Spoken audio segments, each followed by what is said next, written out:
Hai guys, selamat datang kembali di Republik Rupiah. Selamat hari Jumat, dan hari ini kita ada beberapa berita yang perlu kami update untuk ke kalian. Ada beberapa hal yang menarik, salah satunya berkaitan dengan Tesla dan Elon Musk. Ada apa dengan earnings call yang baru saja keluar. Kemudian ada salah satu peluang yang mungkin sudah bisa dibilang kayak konfirmasi bahwa akan ada airdrop. Dan kemudian satu lagi tentang beberapa peluang investasi lain yang akan kelihatan dalam masa-masa mendatang. Dan juga adopsi dari Bitcoin ETF. Nah, ini mungkin bisa jadi salah satu berita yang bagus nih untuk kita melihat gerakan pasar ke depannya. Apakah kemudian akan lanjut optimis, kemudian kita bisa lanjut naik, atau mungkin malah sedikit stagnan. Tapi terlepas dari itu semua, sebenarnya kabarnya cukup bullish dan menarik. Kalau kalian mau tahu 3 hal ini, atau bahkan 4 dan beberapa hal lain yang akan kami bagikan hari ini, silahkan nonton sampai akhir. Oke, let's go.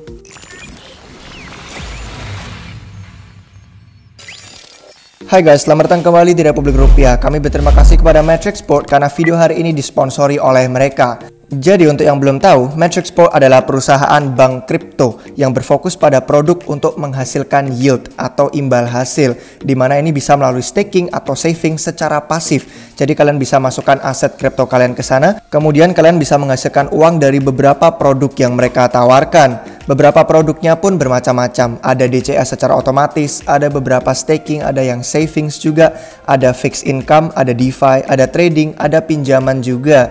Jadi silakan kalian download dengan link di deskripsi yang sudah kami sediakan jika kalian tertarik. Kalau kalian penasaran, ini dibuat oleh Jihan Wu yang merupakan penemu Bitmain. Jadi bukan merupakan startup baru yang berdiri, melainkan sebuah crypto unicorn dengan valuasi di atas $1 miliar dengan lebih dari 200 karyawan di 40 negara berbeda. Dan bukan hanya untuk saving staking, kalian yang para trader lebih lanjut juga bisa mencari alat-alat trading yang lengkap yang disediakan oleh Matrixport. Ada banyak sekali promo-promo menarik yang sedang berlangsung juga, seperti airdrop, SOS atau OpenSea token, dan beberapa pengembangan produk di masa depan yang nanti implementasinya akan dimasukkan ke dalam bahasa Indonesia juga untuk platform ini. Untuk yang pengen deposit, kalian bisa deposit dengan kartu kredit ataupun dengan melalui exchange yang lain. Dan kalian juga bisa withdraw dengan minimum menggunakan USDT hanya $2 aja. Tunggu apa lagi guys, link sudah tersedia di deskripsi di bawah ini untuk kalian bisa langsung mendownload di HP. Baik guys, jadi kalau kita mulai dari yang pertama ini, hanya sekilas saja ya, kita ulas sedikit aja karena kami pun belum sempat untuk membaca, untuk waktunya untuk membaca earnings call dari Tesla itu sendiri. Tapi yang paling penting adalah dari kuartal pertama untuk tahun 2022 ini, pegangan yang dimiliki oleh Tesla terkait aset kripto Bitcoin itu tidak berubah. Jadi kalau kita melihat di sini dari CoinDesk sumbernya, itu dia bilang bahwa dari untuk kuartal yang pertama sama termasuk dari kuartal keempat yang tahun lalu juga, Tesla tidak beli maupun tidak menjual Bitcoin apapun. Aset kriptonya yang tercatat itu tetap sama, dan ini artinya mereka memiliki keyakinan atas aset ini bahwa mereka tidak berusaha untuk menjual atau keluar dari posisi mereka yang sudah dipegang kemarin. Jadi ini hal yang menarik karena sebenarnya kalau kita ingat ya, sama koreksi pasar yang tahun lalu itu yang benar-benar sampai bikin pasar tuh bearish, terus orang-orang pada ketakutan, itu kan karena si Tesla tidak menerima lagi untuk BTC diadopsi sebagai alat atau media pembayaran. Nah, yang menarik itu adalah orang-orang mulai berspekulasi di Twitter, di YouTube, dan di internet secara umum lah. Orang-orang mulai berspekulasi dan tanya-tanya nih, kapan ya Tesla akan kemudian menerima kembali Bitcoin sebagai metode untuk pembayaran untuk produk-produk Tesla? Atau mungkin malah kayak, kan mereka kemarin kekhawatirannya tuh Bitcoin tidak hijau, tidak ramah lingkungan. Nah, tapi kita melihat belakangan ini ada banyak sekali tempat Bitcoin yang mining farmnya itu digerakkan oleh energi-energi yang terbarukan, energi yang sustainable, yang lebih hijau dan lebih bersih aja lah istilahnya, lebih ramah lingkungan. Jadi kita bisa melihat dalam sisi transisinya dari yang tadinya kotor menjadi yang lebih bersih, itu ada banyak adopsi dan ada banyak peralihan. Gimana, apakah mungkin Tesla sudah menganggap itu cukup atau belum, kita nggak tahu. Tapi hal yang lainnya adalah si Elon Musk sendiri sering banget kan dia nge-memes di Twitter soal Dogecoin. Ada beberapa juga yang namanya ya entah itu spekulasi, entah itu konspirasi. Pokoknya orang seneng banget lah yang namanya cocok logi gitu kan. Kita melihat di internet juga orang-orang ngomongin soal Dogecoin yang sebagai kemungkinannya jadi masuk media pembayaran mungkin malah untuk Tesla itu sendiri. Tapi itu juga hal lain yang hanya semuanya spekulasi, tidak ada yang pasti, dan untuk informasi-informasi seperti itu memang kita tuh sulit untuk mendapatkan kepastiannya tanpa kita melihat pengumuman resmi. Tapi ya kalau misalkan kita ngomongin kemarin tuh ada juga video waktu si Elon Musk diwawancara di Tesla yang factory-nya yang besar, Gigafactory itu. Dan dia ngomongin soal masa depan yang optimis. Dia ngomongin soal masa depan yang optimis di mana orang-orang kan banyak banget kalau ngomongin soal perubahan iklim itu mereka kayak pesimis, kayak wah ini dunia hanya dalam beberapa tahun ke depan bakal hancur.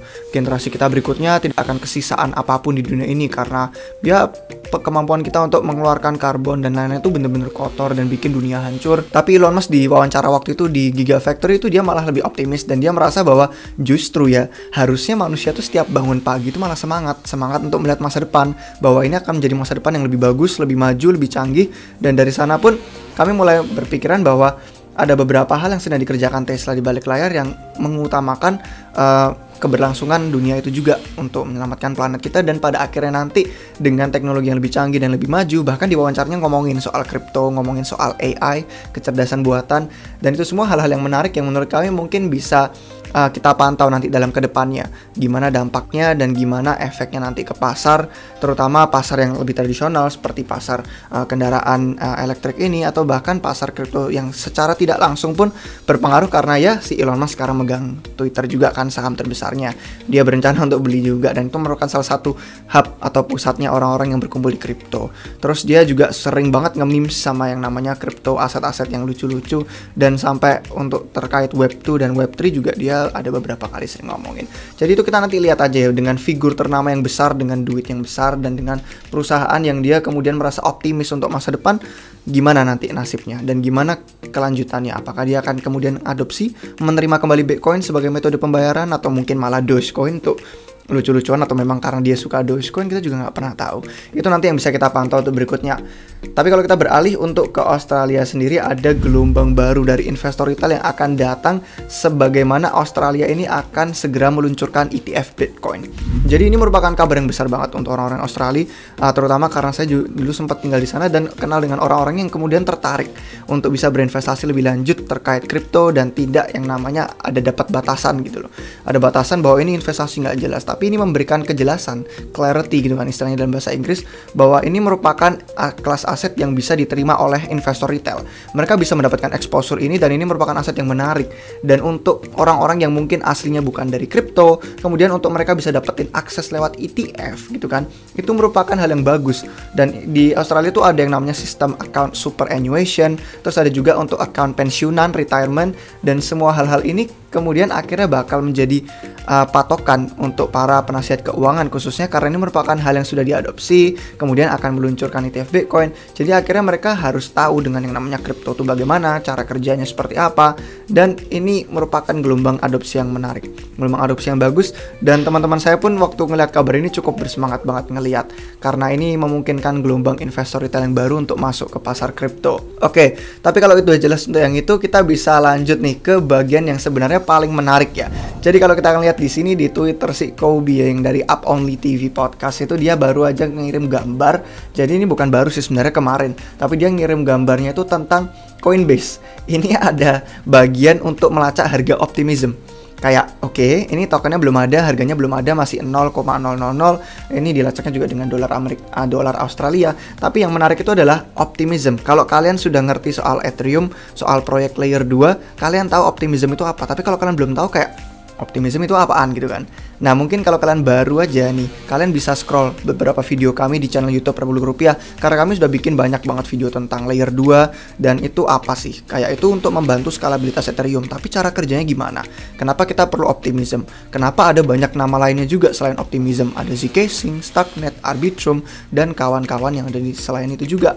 Nah yang menarik itu untuk kalian yang ngerti, ini kayak semacam spekulasi orang-orang, jadi akhirnya ngelihat oke, ini sudah muncul di bagian Coinbase, ada halaman section khusus untuk melacak harga optimism, padahal mereka pun belum punya token. Apakah ini merupakan tanda konfirmasi bahwa akan meluncurkan tokennya optimism?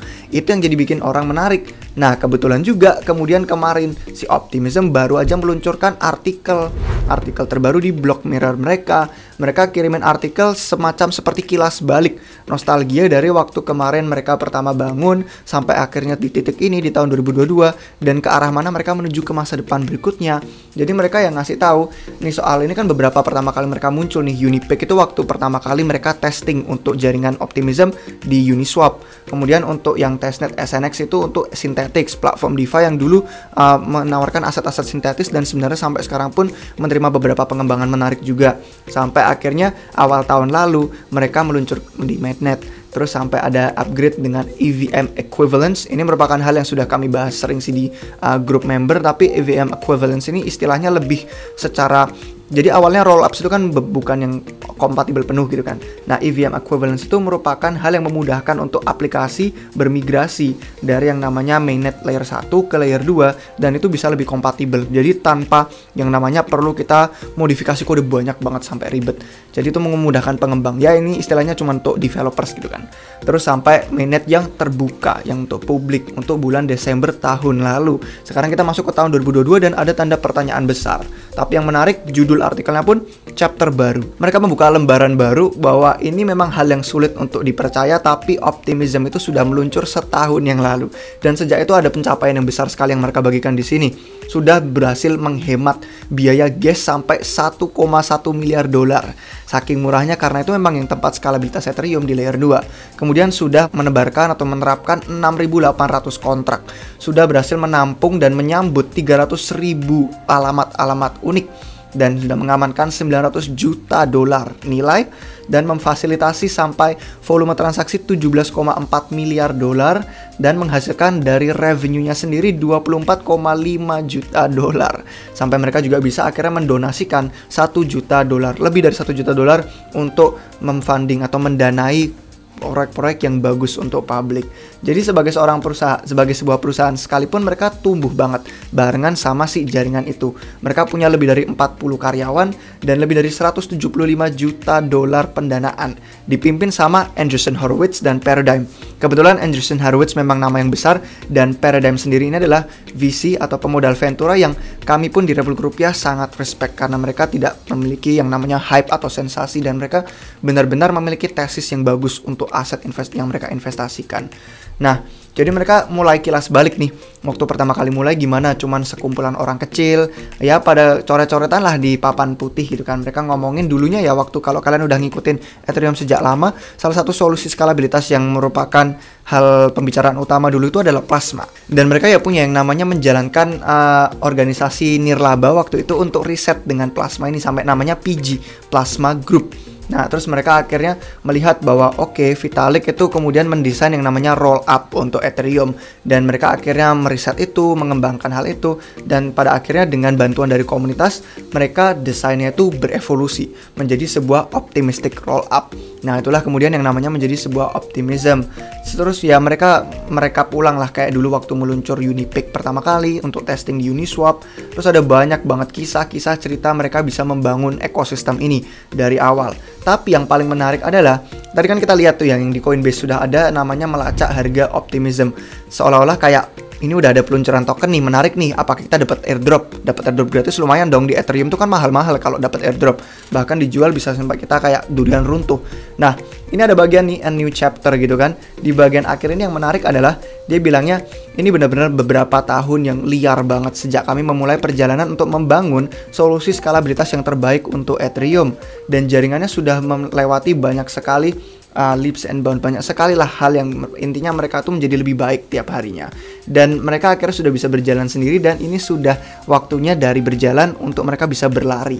Nah, yang menarik dari sini dibilang berjalan berlari itu dibilang mereka sudah mendekati akhir dari chapter yang ini untuk memulai chapter yang baru yang mana didorong gitu kan, driven by community ownership and governance, didorong oleh kepemilikan dan tata kelola komunitas.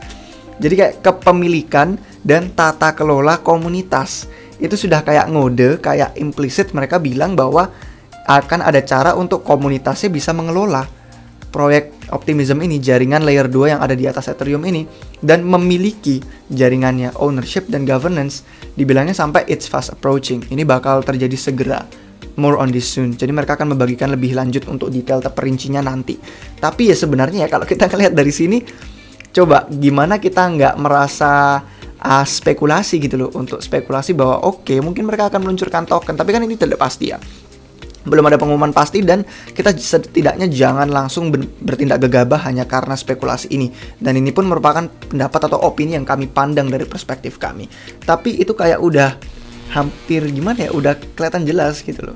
Dan sebenarnya kalau kalian sudah mengikuti dari lama sejak Republik Rupiah, mungkin kalian udah tahu caranya menerima exposure ke jaringan optimism, apa yang kita bisa lakukan, dan ini ada videonya khusus kok. Kalian bisa nonton videonya langsung di channel YouTube kami, gimana caranya untuk bisa terkualifikasi mendapatkan airdrop token kalau memang ada airdrop token dari proyek-proyek layer 2 Ethereum. Ini bisa jadi merupakan beberapa ekosistem yang menurunkan token yang bisa ya, satu bikin cuan, dan dua ada potensi-potensi bagus ke depannya karena adopsinya semakin meluas untuk layer 2. Nah, ada beberapa hal yang bisa dilakukan tambahannya dari beberapa orang ini. Jadi setelah orang ini baca yang new chapter optimism tadi, dia bilang beberapa hal lain itu bisa kita menjembatani aset pakai hop protokol. Terus kita bisa bikin perdagangan kayak perpetual swap exchange di 2IDX, tapi ini pakai yang Pika protokol. Entah kita mau short atau long ETH, tapi ya ini namanya leverage trading ya, bahaya gitu kan. Jadi kalau kalian ngerti aja baru kalian ngelakuin ini. Atau kalian bisa cuman tuker aja aset, melakukan swapping di Quenta, dan ini mereka bekerja sama dengan yang namanya aset synthetics yang tadi kami sebutkan di awal. Terus ada juga kita bisa jadi penyedia likuiditas di Clipperdex atau beberapa hal lain yang dia sebutkan di sini. Jadi ini adalah beberapa hal yang bisa kita lakukan, dan sebenarnya kalau kalian nonton video yang tadi kami sebutin itu, kalian ada beberapa hal lain yang basic juga yang secara dasarnya bisa kalian lakuin untuk siapa tahu nanti kualifikasi dapat airdrop token, kan lumayan. Nah, untuk para member pun sebenarnya baru aja juga beberapa hari lalu kami bagikan peluang investasi solusi skalabilitas Ethereum di tahun 2022 ini dan 2023. Ada banyak sekali rekapan yang kami kasih. Rekapan solusi skalabilitas ini apa? Peluang investasinya apa aja? Cara melihat masa depan gimana? Artinya apa terhadap si aset ETH itu sendiri, Ether? Terus status proyeknya kayak gimana? Risiko-risikonya apa? Dan rangkumannya seperti apa? Ini semua kita bisa lihat di sini, dan untuk para member kalian bisa akses ini, jangan lupa. Karena ini ada di website. Kalian bisa tinggal buka aja. Dan ini ada beberapa hal yang kami bagikan. Ini termasuk juga layer 2 lain selain dari Optimism. Ada ZK Sync, Starknet, Optimism, Arbitrum, Loopring, Immutable X, Metis DAO, Polygon, dan ini banyak banget yang lainnya juga di luar sana. Jadi kalian pun tahu risikonya apa, gimana caranya berhati-hati, terus untuk rangkumannya seperti apa. Dan banyak banget sebenarnya untuk link-link atau sumber-sumber berguna yang kami bagikan di perpustakaan membership RR ini di website. Dan kalau kalian mau gabung, kalian bisa gabung dengan masuk ke link di deskripsi di bawah video kami ini. Ada, kalian diarahkan ke republikrupiah.com, kalian melihat fitur manfaatnya apa aja, biaya pendaftaran berapa, terus kalian bisa langsung daftar di sana kalau kalian mau. Kami sudah sering bagikan, kami kompilasikan sumber-sumber video, sumber-sumber artikel, semua hal yang berharga yang benar-benar bisa membuat kalian bermanfaat sebagai investor. Dan ini bisa menjadi sebuah peluang yang bagus banget, dan karena kami pun merasakan airdrop dari Ethereum yang sebelumnya, dari yang Uniswap, DIDX, dan lain-lain, itu benar-benar mantap, kerasa seperti durian runtuh, dan kami pun ingin kalian bisa merasakan keuntungan yang seperti itu, karena benar-benar menarik dan adopsinya semakin meluas dalam tahun-tahun ke depan. Jadi kiranya sekian guys yang bisa kami bagikan untuk hari ini terkait Tesla Elon Musk, terkait peluncuran dari token Optimism yang mana masih spekulasi ya, belum dibilang ini adalah hal yang pasti. Jadi kalian harus berhati-hati dengan investasi kalian. Terus sama adanya gelombang investor retail baru yang bakal masuk dari Australia karena peluncuran ETF Bitcoin yang akan datang. Semoga videonya bermanfaat untuk kalian semua. Kalian suka, jangan lupa like, dan jangan lupa juga subscribe ke channel YouTube Republik Rupiah biar nggak ketinggalan video terbaru dari kami. Terima kasih guys untuk yang sudah nonton sampai akhir. Sampai jumpa kalian semua lagi di video yang berikutnya. Cheers.